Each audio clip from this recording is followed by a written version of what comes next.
Our desire today is to think about experiencing marriage biblically, Christianly, so that what we are trying to do is what God is intended for us to try to do. Sandy and I are coming to our 44th wedding anniversary, and married in 1977, the glory years. And maybe their glory years were sort of fading by that point. But 44 years of wedded bliss, the fact of the matter is it all just about came unglued before it really got started, you know. So Sandy and I got married, and in our first couple of years, we were probably, somebody would look at us and say they were headed for divorce, and we kind of recognized that too. We probably weren't going to survive. But then, when we came to Christ, when we had a conversion experience in a significant way, we were both church kids growing up, and we were believers in some sense, but we weren't walking with the Lord. And then God came and grabbed us and pulled us in, and so we experienced this conversion. And then soon, a couple years after that, I find myself at Northwestern College, theoretically studying to go into ministry. And so everything is now great, right? You become a Christian and everything works perfectly and wonderfully. Well, the fact of the matter is, we just about came unglued again. My wife, if she would have left me during those years, because it was very difficult for her in that situation. We were living up here. I was commuting to the cities for college and we were kind of living in two different worlds. And so simply being a Christian and doing super Christian things was no guarantee that our marriage was going to be wonderful and would survive. But it was interesting in those years, the Lord used several things to keep us together and to see us through, to bring us to a better day. One of those was the institution of marriage. We were married, and that was looked upon as kind of a binding thing, and so that was there. And then secondly, there was family. You know, a lot of expectation by family that you stay married, and you know, what's mom and dad going to say if we don't, and so forth. So there was a lot of pressure that way. And then there was the Christian community that we were in here at Lewis Lake that also when I say applied pressure to us, I don't mean on purpose or specifically, but that was just, we were living in a community that said this is how life goes. And so there was a huge amount of expectation that we would stay together. There was a huge amount of, if I leave, they're going to all look at me like I'm a terrible person. And normally we would think of those pressures and those expectations as a negative thing, but actually they were the thing that sort of held us together long enough to right the ship, so to speak, and to get to where we needed to be. Appreciated Randy last night and all that he had to say. He's very involved in counseling on a very day-to-day basis, and so these are things that he experiences. The things that he talked about were the real touch points as far as what is challenging in marriage, what are the things that we need to pay attention to. So I appreciated that. Today, we're going to take a little bit of a different tact. In your programs, if you happen to have those, on the back you'll see Genesis. It says Genesis 3:21, but I think it's actually Genesis 2. Genesis 2. So that's the scripture we're going to look at. I'm looking at you guys, and it's like, well, I don't have my program or whatever it is. But anyway, I'll try to read that and make that clear. You know, you guys in the front row failed already, but that's all right. Just in the middle, yeah. Yeah, the outside one. See, they look at these guys, right? They got their deal, you know. And actually, all the notes that you could have from me to follow along with are in there too. They're printed in there, you know. So you can see it starts many pages. I didn't know Joe was going to print these in here. And so session 3, Experiencing Marriage Biblically, this is all that I'm going to say right here. So you can have that, and if you have no idea what I just said, you can have a second shot at getting it by looking at that. As we think about Christian marriage and doing it biblically, we recognize that the way the world goes about this is not the way God has called us to go about marriage, as far as expectations and as far as how you try to accomplish this thing called marriage. What are some modern trends? I come up with my D's. They're all D's there. The modern trends. Dissolving marriage is always an option. I think the divorce rate actually is going down, but it simply reflects the fact that less people are getting married.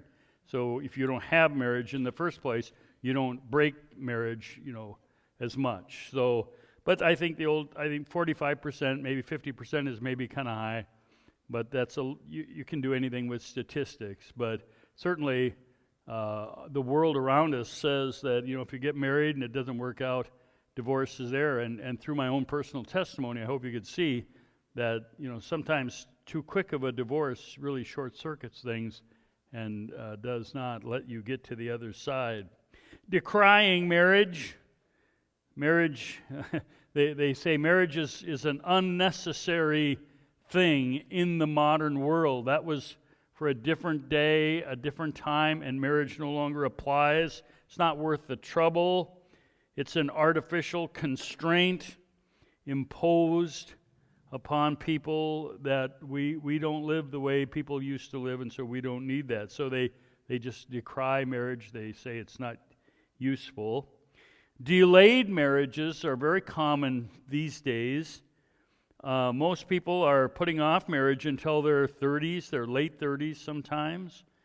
They got a lot of other things they're doing. I say they put off marriage, but they don't put off sex.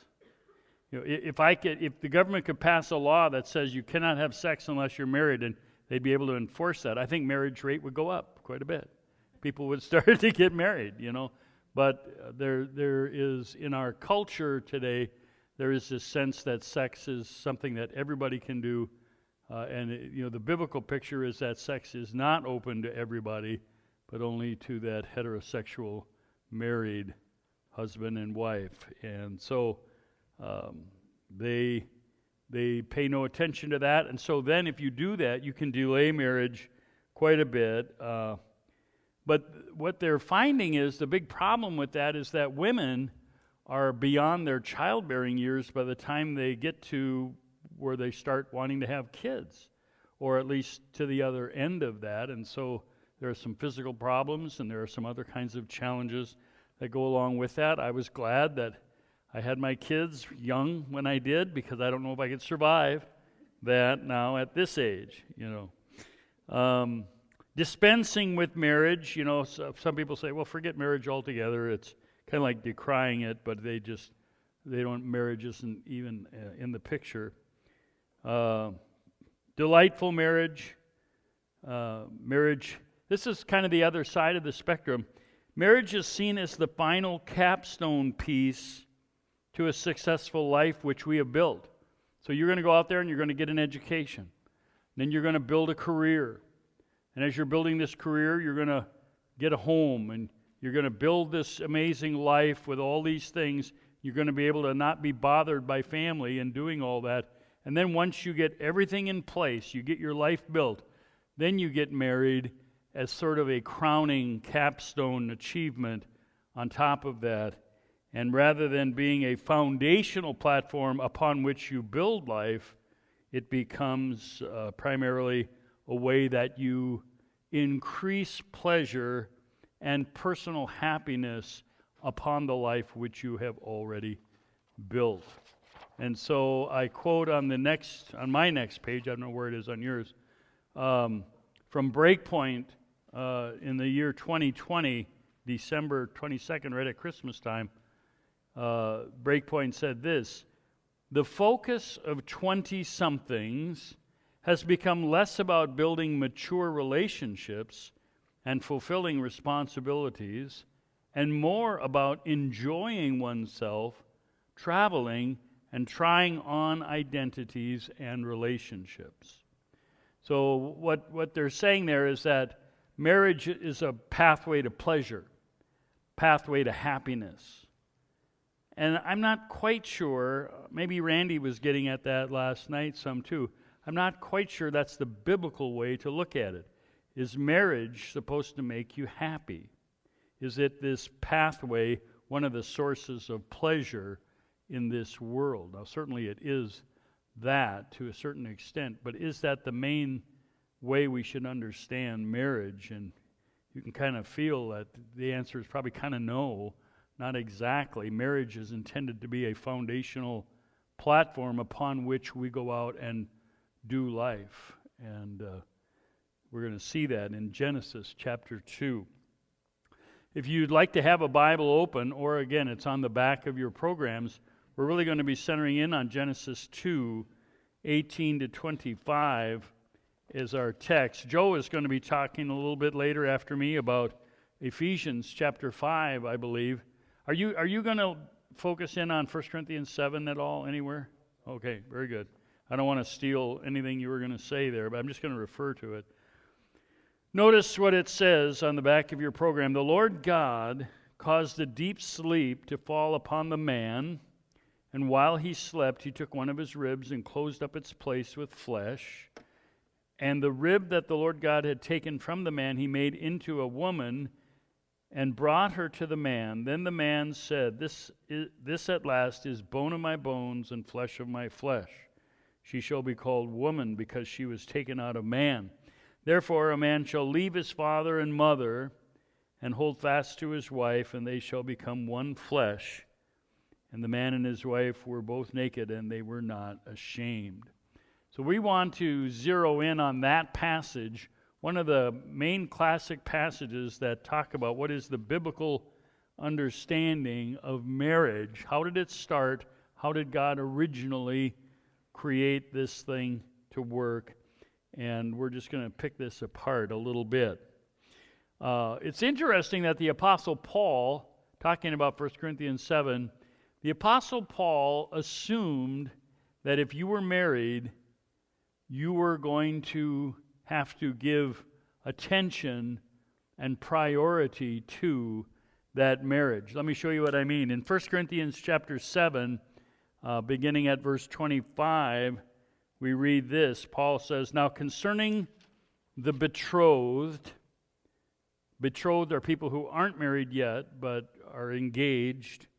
I have no command from the Lord. All right. So Paul, right away, he says, okay, this isn't from God.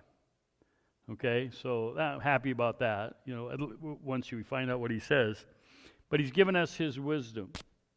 And he says, but I give my judgment as one who by the Lord's mercy is trustworthy. I think that in view of the present distress, probably persecution, it is good for a person to remain as he is.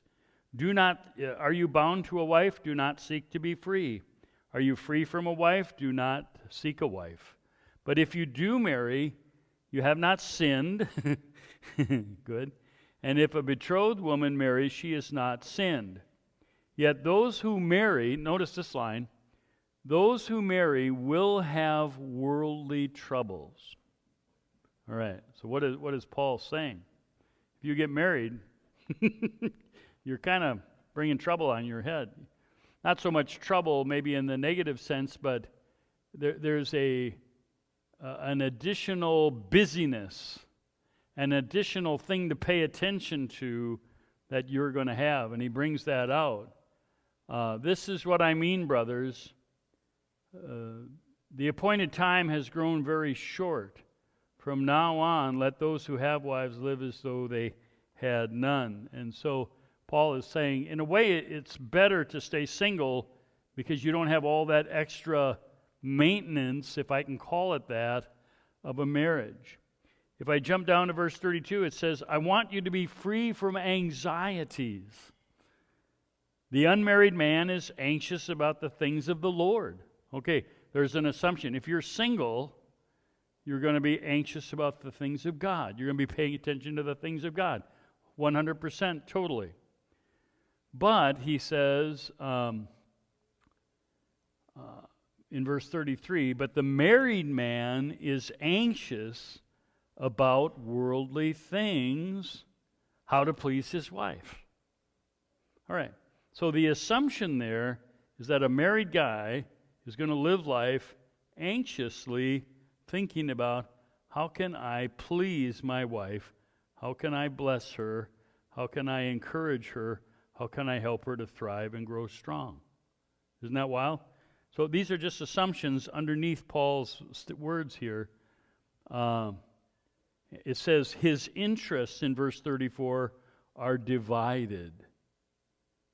All right. And the unmarried or betrothed woman is anxious about the things of the Lord, same way, how to be holy in body and spirit. But the married woman is anxious about worldly things, how to please her husband. So it goes both ways. Husband and wife are concerned. So Paul is just kind of recognizing the reality that if you're married, you have just taken on a whole new layer of things to think about, things to work on, things to pay attention to, and so forth and so on.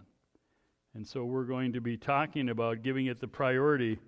Also going to be referring from time to time to a book Timothy Keller wrote, The Meaning of Marriage, and kind of written on a popular level. Would recommend that to you. I think it's a pretty good book and will help you, I think, as you think about marriage. We'll talk about that. In Genesis chapter 2, returning back to that now, it's like, okay, so this is the deal. Marriage requires maintenance. Marriage requires priority. Marriage requires thought, attention, effort, so forth and so on. Let's look at how this came to be. The scriptures say that for Adam it was not good for man to be alone. Not good for man to be alone. Now the question is, why not? Why not be okay alone? And Adam was, just think about this. Adam was sinless. Adam was in paradise. Adam was in perfect harmony with God, and yet it was not good to be alone. Timothy Keller suggests the answer maybe is found a little bit in the statement in Genesis when it says, when God said, let us make man in our own image. And he looks at that and says, the us language here in Genesis is a little bit of a hint of the Trinity. God is one, and yet God is three. One being in three persons. And so when he says us, maybe we Christians look at that and say, there's a little bit of Trinity thing going on there. And he says, the Genesis narrative is implying that our intense relational capacity, created and given to us by God, was not fulfilled completely. Wow, this almost sounds heretical. Our ability to relate is not completely fulfilled by our vertical relationship with Him. Doesn't that sound bad? That sounds bad. But he says it. But he's trying to figure this out. Why isn't it good for man to be alone?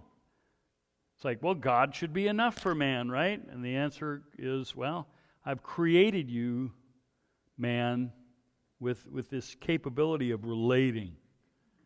And if there is no one to relate to, that thing goes unfulfilled in you. So it's not like God isn't enough, but God created us for something different as well. God created us to relate to another. So regardless of all the challenges and difficulties with understanding that, we are built to relate is a clear truth there. And so God comes and he makes the woman for Adam to relate to. And he calls her, just notice this, he calls her a helper fit. A helper fit. Is that how the ESV puts it? That's in a section a little bit before our what's printed in our program here.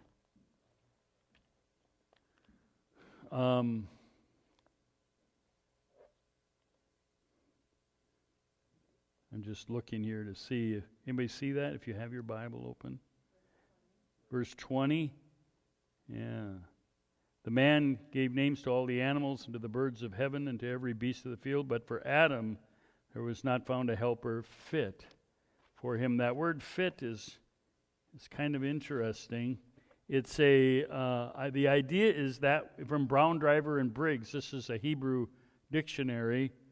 For this word, this is the definition, that which is opposite, that which corresponds to, that which is in front of or before or opposite to, contrary even and against. So as you look at that definition, if you said, what is a helper fit for Adam, the idea is that I'm going to make somebody that corresponds to you in exactly the opposite way. They're going to be opposite from you, Adam. And in many ways, a woman is the opposite of a man. Right? Think about this. Talk to your spouse. Just take 1 minute. Talk to your spouse. Tell them what is the main way they're opposite of you. Go ahead and do that. Think about that for a minute. How is your spouse opposite? Tell them how they are. Just take a minute.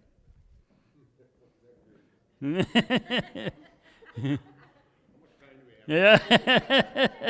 Need more than a minute?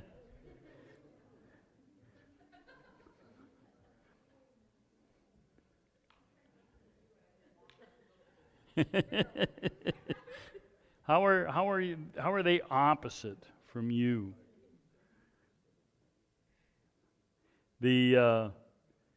Sandy and I, we both teach confirmation. I could not use her lessons, and she could not use my lessons, because we are just different. And the way she teaches is not the way I teach, and the way I teach is not. So we're opposite just in that little way, She is the way she is, and the amazing thing is that, as I say, big letter C, little letter B there, if that's how it comes out on yours, I'm not sure. In many ways, a woman is the opposite of man, but she is opposite the man in the most wonderful of ways. So this being different and this being opposite of you is actually the very best thing that could happen. No animal could ever be a fit helper. Remember, there God told Adam, I'm going to have you name all the animals, and no animal was found to be a fit, suitable helper for him. And so people can love their dogs, and people can ride their horses, but God is speaking of something different here. The way you relate to your spouse is unique and special in all the world. I used to go and visit an elderly gentleman that was part of our church, and he was in a nursing home, and he had on his wall a picture of his dog. And I looked around, and no place in that whole room could I find a picture of his wife. And he never told me about his wife. He never talked about his wife. He never mentioned her. But with tears in his eyes, he would tell me stories about that dog. I thought, well, that's kind of weird. And there were reasons for that. But it just kind of made me think of Genesis 2, and it's like, well, no helper suitable, and he seemed to like the dog better than his wife. I don't know. if that was the case or not. But God said, no, the animal kingdom is a line of life that is different from anything that is a fit helper for you, Adam. And so this woman that is created is opposite Adam in the most wonderful way. She corresponds to him. There was, the old line, the old couple, and I've actually knew an old couple once, and they jokingly said that together they made one complete person, because the one couldn't hear and the other one couldn't see. And so when you put them together, the one did the seeing for the other, and the other one did the hearing for the other one, and when they were together, they could function as one complete person. And that's actually kind of a beautiful picture. It's actually kind of the way this is intended. It's kind of like she is opposite you, and so if you have somebody who is very stern and very unfeeling and very matter of fact about things, would you want to have a wife who is very stern and very dull and very matter of fact about things? No, that would be two of the same thing. And you would be overbalanced on the unfeeling sternness side of things. But usually what you will discover is that a person who is like that ends up marrying somebody who is highly emotional. Charlie, why are you laughing about that?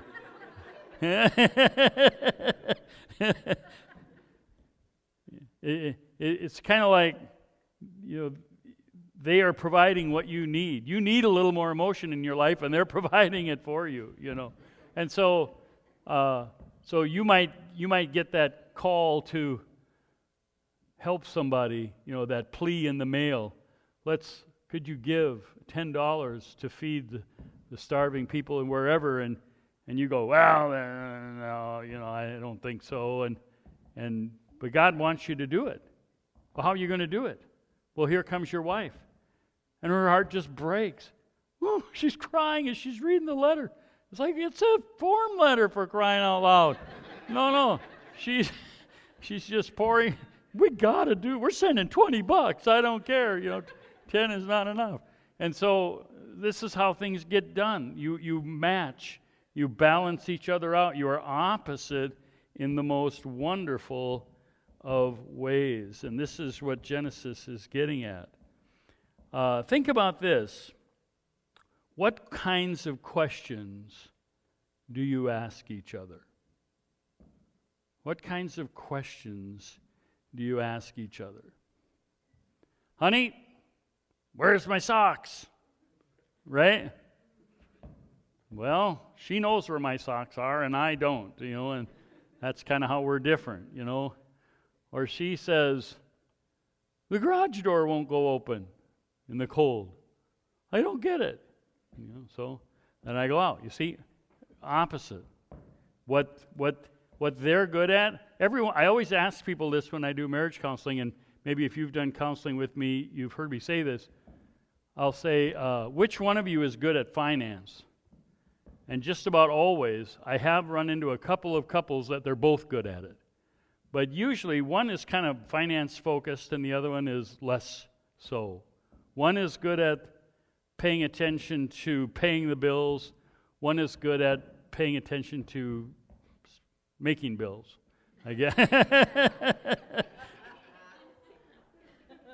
In the old days, they would, sometimes the husband would kind of take care of everything. And then he would die and she would be left behind. Have you ever seen somebody as lost can be? Because they don't know what bills to pay. He always did that, And that's kind of a case, you can overdo it on being different. You should kind of at least both know what's going on, even though one actually gets involved in this or that or the other thing. So a helper fit, a helper suitable is a focus here.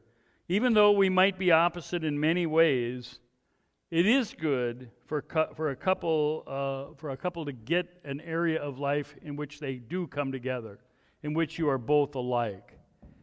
So like Rick and Angie, how are they both alike? They like rocks, right? Yeah, they both like rocks. Yeah, weird, but whatever. I guess, when you're in Caneva County, rocks is a good thing to be interested in because there's a lot of them. They're free. Something around which you connect. It's no secret. Sandy and I like to golf. She doesn't. She hates golfing. She likes to do scrapbooks. I don't like that. And so what do we connect on? Well, this motorcycle thing is something we both like. And so we've actually pursued that. We've actually invested money in that as an investment in our marriage. Real tough for me. I went to the Harley shop. We were without a motorcycle for a couple of years in between going to school and kids and whatnot when the kids were the wrong age. And then we kind of passed on, and Sandy said, well, I think we should get a motorcycle. Okay, so I went to the Harley shop, and I told the guy, so my wife says I have to get a motorcycle. Yeah, he said, I've never heard that before. So anyway, but it's good to have, you need to come together on something. And so you don't want to get too carried away with this, we're different from each other kind of thing. Find something to bring you together. And as we think about this, just think about being a helper suitable. Just think about help in general, just the idea of help. When speaking from a creational perspective, the woman is the helper for the man. That's right? That's how it's created. God made man, and then he made woman to be a helper for him. And actually, the Apostle Paul states that woman was made for man in 1 Corinthians 11, 8-9. And so those are realities that are true, but in a very practical sense, we both end up helping each other. So husbands help their wives, and wives help, and it's just a practical thing. It's kind of a nice thing. We help each other in this correspondingly opposite way. The man does what he's good at. At our house, Sandy and I, we're just so blessed. Sandy looked at me last night after we got home from our thing, which our commute is a little shorter, and so we came in different cars, but both drove here. But she said, we're just so blessed. Our marriage is so wonderful right now, and it wasn't always the case, and we were blessed by that, and yet we realize that we do things in this corresponding way that brings help to each other. The man does what he is good at. The woman does what she is good at. And you both do what neither of you is good at. I said to my wife one time when we were first married, maybe this is the beginning of our problems. I said, Sandy said, well, help me make the bed. And I said, well, my dad never had to help my mom make the bed.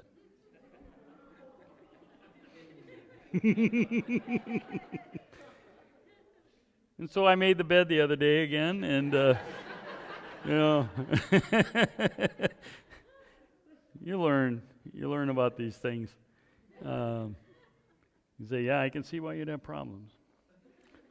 But in the end, all of it gets done. The man and the woman are a perfectly matched team tackling the necessary work of building a life and a home. That's this helper suitable. And you see, flowing out of this is this idea that when you get married, what you are doing is you are building a foundation and a platform on which you two can together stand solid and fight the battles of the world around. I think there was some famous engineer guy that said, Give me a lever and a solid place to stand, and I can move the world.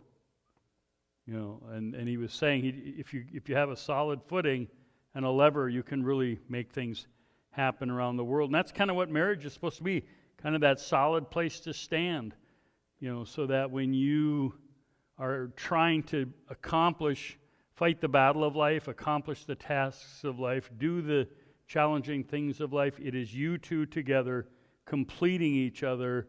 She is strong where you are weak, and vice versa. And together you are getting her done in the world. That's the biblical picture. And so to build your life and then treat marriage as kind of a little cherry on top is exactly opposite of what the Bible says this is. Now let's talk a little bit about oneness.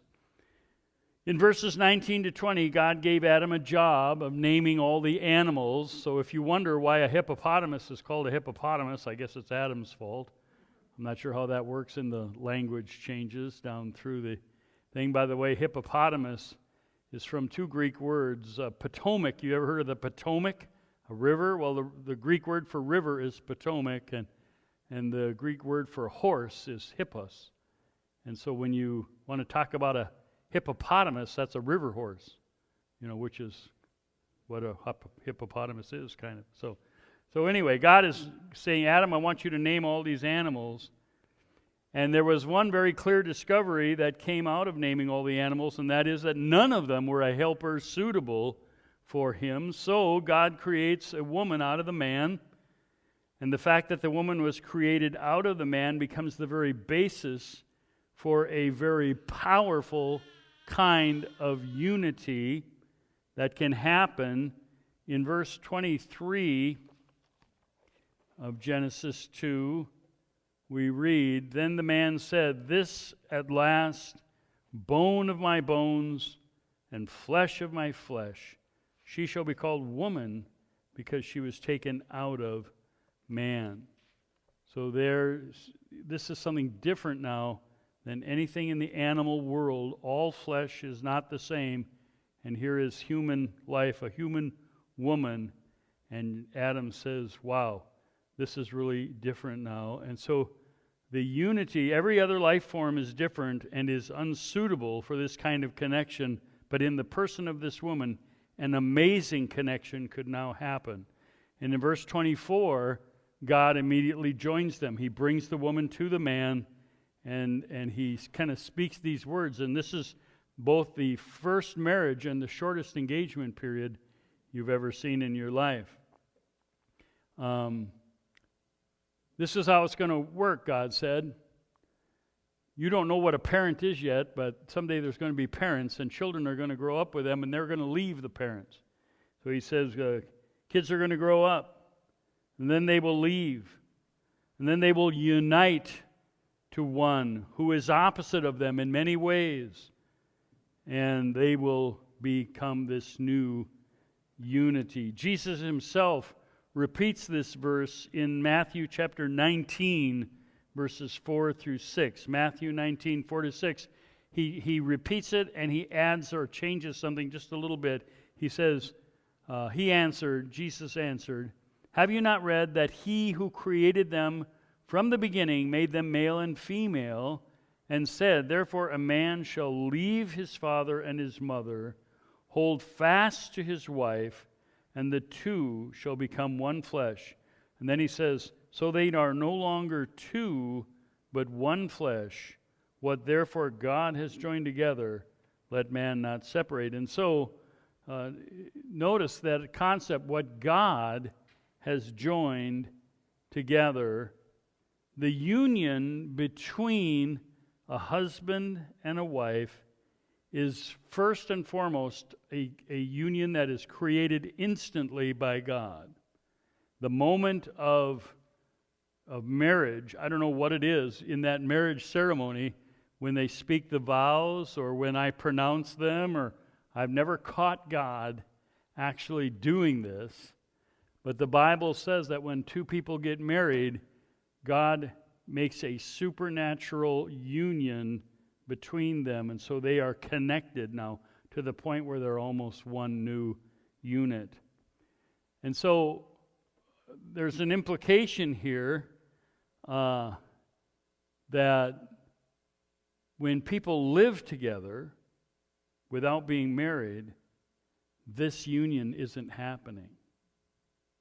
I mean, you might say, well, Paul says even if you go to a prostitute, you're united with her. That's a physical union, but it's not this kind of a union, not the one that God is talking about, because God doesn't create that union. That's a different thing. And so the union, to simply live together with somebody of the opposite sex, is not going to experience this union that people experience when they get married. God is coming and He is at work joining them. And it happens in an instant, but then the couple walks down the aisle out into the rest of their lives, and now you have to go ahead and experience and let happen this union. That is, you're joined as one thing instantly, but it takes a lot of years to grow close and to grow intimate and to connect. Sandy and I were blessed to experience this in kind of a weird way. Year 12. Year 12. If I was a megachurch pastor, I would write a book, Year 12.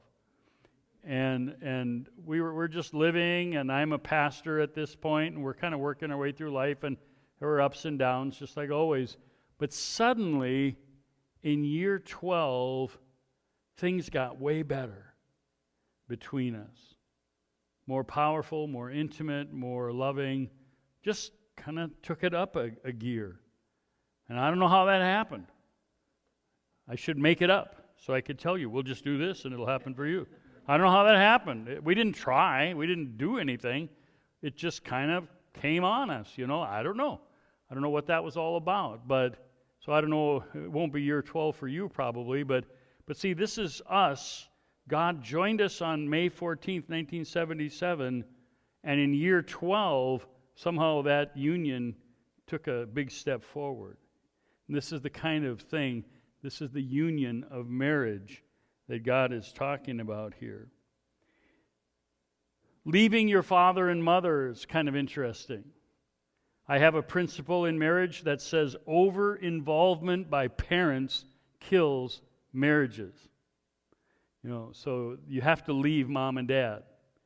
And when you're having problems, you don't want to go to mom and dad always. It's not wrong to share your heart with them a little bit, but if they're coming to you and saying, well, this is what you got to do, and this is the way it should be, and do this, and they can't do that, that's going to kill your marriage. You have to leave your father and mother.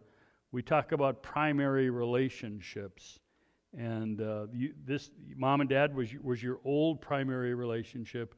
Your wife is now your new primary relationship. And so if you have problems with each other and you go to somewhere else to fix them, now it's not, you're short-circuiting the process. But if you are forced to stay with your wife or your husband and work this out, let's figure this out. I love you and I want this to work, and right now it's not, so we need to figure this out. That process of working on it actually leads you closer to each other. It's the process that's important. So think about that. So certainly over-involvement by parents is bad, and of course lack of involvement by the couple is bad. Man shall leave his father and mother and cleave to his wife. And so the cleaving to one another is important, just as important. And so if you are not cleaving to, I understand cleaving to be really sticking together closely, right? And so as you do that, you kind of work your way through this. So this is here in Genesis 2. And then finally, in verse 25, there is nakedness with no shame mentioned at the end of that passage. We recognize this to be literal, but also metaphorical in a sense. Husbands and wives are not meant to have hidden areas of life from each other. Okay? I am not a fan of husband and wife having two different bank accounts. Now, Sandy and I have two different bank accounts. Okay. It's always interesting to have a wife that works at the bank, right? I'll come back, we'll come back at the end of the day, and she'll say, well, how was your day? And I said, okay. I ended up in Cambridge, stopped and had a caribou. She says, I know. It's like, darn it. How do you know that? Well, because she's checking my checking account, but she does it with she wants to make sure I have money in there, I don't get overdrawn, so she looking at it to make if I need, she'll put more in there, but in the process of doing that, she sees but that's all right. Am I going to be upset that she knew I went to Caribou? No problem. It's like, yeah, I was at Caribou and this and that. You see, there's nothing hidden from each other. You don't have these separations of life where, I don't know, he's out there doing something and I have no idea what it is, or she's over here. Hiding stuff from each other requires energy. It wears you out. It brings a drag onto your relationship. Coming to the place of transparency and complete openness with each other is wonderfully refreshing. It's just kind of like, this is so much easier. Now, I recognize that if you had been in an abusive relationship, or, well, I guess that's of any kind, being open and honest and completely transparent with somebody is very frightening. And I have counseled with couples before in this situation where I pleaded with the one side to be patient, because for this person to be open and transparent is a big ask, because the last time they did that, they got beat up. Or the last time they did that, they got, things went badly. And so sometimes this is kind of part of this over time growing close to each other. This is part of learning to trust one another so much. There are some things that a couple might not reveal to the other person, a spouse might not, for 10 years, 15 years. And finally, they dare. You've proven yourself safe. You've proven yourself worthy. And so now I dare to share this deepest thing with you. Sometimes if people share their deepest heart too quickly with you, it's kind of weird, right? It's like, whoa. It's like running into a guy at the store, and he's telling you all about his sexual problems the night before or something like that. It's like, come on. It's not we're not there, you and I, we're not there. So anyway, we recognize that this intimacy is in one sense immediate, but in another sense, you have to grow into it and let it happen and kind of cultivate it, and you'll get there. All right, I think I got about 5 minutes. Let me talk a little bit about fruitfulness. And I have some stuff to read to you. But fruitfulness is here in this passage in chapter 1, actually, verses 27 to 28. So God created man in his own image. In the image of God, he created him. Male and female, he created them. And God blessed them, and God said to them, be fruitful and multiply and fill the earth and subdue it. All right, so be fruitful and multiply. This is the final piece of what Genesis tells us about what marriage should be like, how we can think about it biblically and how we can experience it biblically. There is this business of fruitfulness, having children.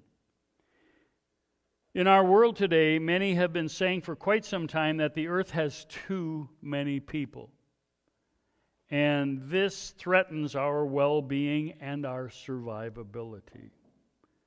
But the fact of the matter is that when a country's birth rate falls below replacement level, economies come unglued. And people are reduced to a survivalist mode. And we end up just doing what we think we absolutely have to instead of what we should be doing. So hear me when I'm saying this. When people don't have kids, it wrecks the world. And here's a couple of things that play into that. In Breakpoint, I for some reason I didn't write down which Breakpoint this was, so I apologize for that. Or who wrote it. I think it was Stone Street, but Exhibit A, I say, and I think I printed this in your stuff. Exhibit A has been Japan, a nation in which thousands of schools have been closed because of lack of students, and where more diapers are sold for incontinent adults than for babies. The problem is so bad that Japan recently did what until recently would have been unthinkable for them. It relaxed its immigration laws. So Japan is experiencing a tremendous lack of people. China had its one-child policy for the longest time. And what happened there? Anybody know? They're running out of workers and girls. Why? Well, because if you can only have one child, what do you want, a girl or a boy? Answer, boy. Hands down, across the whole world, you want a boy. So if you find out you're pregnant with a girl, what do? Get an abortion. And then you try next time. And what happens when a country does that for a long period of time? You've got all these guys looking for a girl to marry, and there aren't any girls. Now, what do you think? How do you think that plays out? That creates social chaos and a competition between men that really gets nasty and is hard on women, the women that do exist. Eric Metaxas, writing in Breakpoint I did write this one down, August 9th, 2017, he says, a recurring topic here at Breakpoint is the demographic challenge. Crisis isn't too strong of a word. Facing the industrialized world. From Tokyo to London, people are having fewer and fewer children. In some cases, they're having barely half as many kids as are needed to maintain a stable population without relying on mass immigration. The birth dearth, as it's called, poses economic and social challenges to much of Europe as well as Japan, South Korea, and even China, as we just said. The impact of this birth dearth is not lost on European leaders and their counterparts in Asia. They've gone to extreme, even comic lengths to reverse the trend. Last year, we told you about the Danish government's Do It for Denmark campaign. Russia offered women who had a second child not only money, but also cars, refrigerators, and other prizes. That we'll give you this stuff if you'll just have a kid, please. Singapore even went so far as to establish a government-run dating service. And it could scarcely be otherwise, since especially in Europe, the message from its leaders seems to be do as we say, not as we do, because as George Weigel noted in First Things magazine, the leaders of 4 of Europe's 5 largest economies are childless. And it says, Germany's Angela Merkel, Britain's Theresa May, France's Emmanuel Macron, and Italy's, that guy? The sole exception is Spanish Prime Minister, that guy, who increasingly, in an un-European way, has 2 children. The childlessness isn't limited to Europe's Big 5. The leaders of the Netherlands, Sweden, and Luxembourg are also childless, as is the president of the European Union. So the world is, especially the industrialized world, they're not having kids. And problems are rising from that. Social Security kinds of problems, the infrastructure kind of problems, and so forth and so on. So people sometimes fall into the trap of thinking that the purpose of having kids is to make you look good, give us vicarious victories. I want to have kids so that they'll be good at sports, and I can walk into the gym and everybody look at me and say, there's so-and-so's dad. How amazing is his? His kid is a great athlete, and every time they win, I win, and so forth. And that's kind of what we end up thinking our kids are for, is to make us feel good. But the real purpose of kids is to bring glory to God and to bring blessing and goodness and security to society. So think about a reason for having kids. I'm not going to have any more kids, that's for sure, but it's just thoughts. Not everybody is called into marriage. God does call some into singleness, the life of singleness.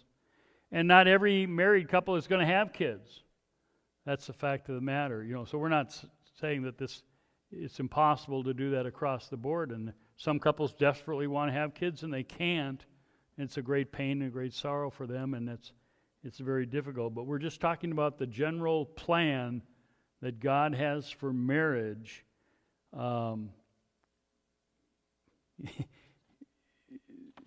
Keller has an interesting note here about if you want to avoid divorce.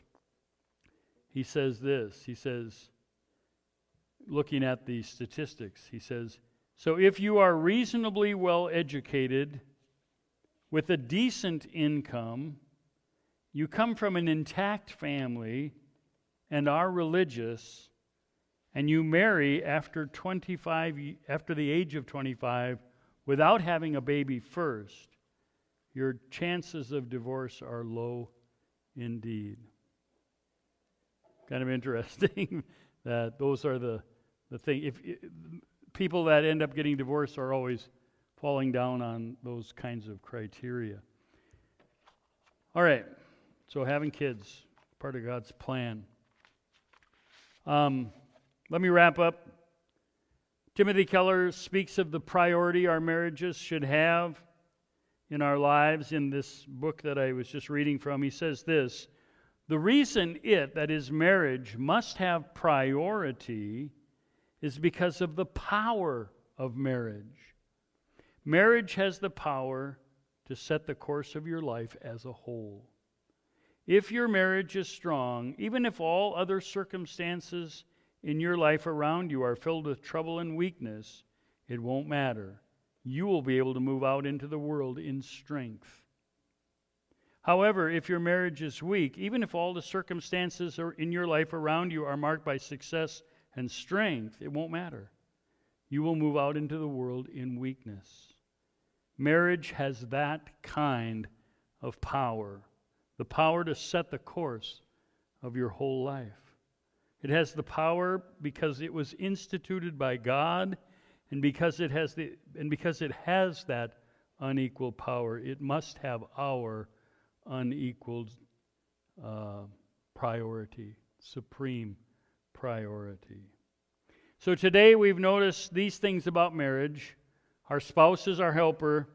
Our spouse is suitable in a very opposite way, and that's good. Our spouse is mysteriously connected to us, and our spouse is the only one who sees the real me. And having kids in the context of this unity is more important than we realize. All of this is foundational to our thinking Christianly about marriage. As we think about it in this way, we can attend to it properly. We can have accurate expectations of what we could get out of it, and we can embrace it fully.